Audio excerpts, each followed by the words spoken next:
Hello everyone, welcome to my another.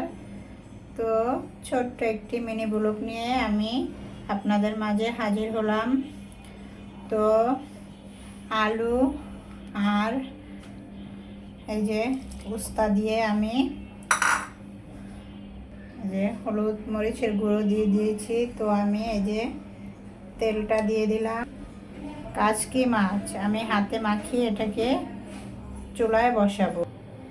এই যে guys, এই যে আমি এটাকে সুন্দর করে হাতে মাখিয়ে, এই যে দেখুন আমার হাতে মাখানো শেষ।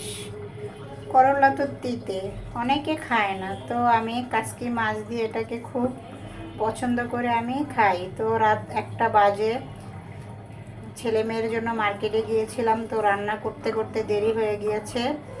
মেয়েটার ওরকম একটা শরীর ভালো না, তো রাত 1টা বাজে এখন আমি পাকঘরে আসলাম। তো আপনাদের ভিডিও দেওয়া শুরু করে দিলাম। সবাই ভালো থাকবেন, সুস্থ থাকবেন। শুভরাত্রি সবার জন্য। আসসালামু আলাইকুম।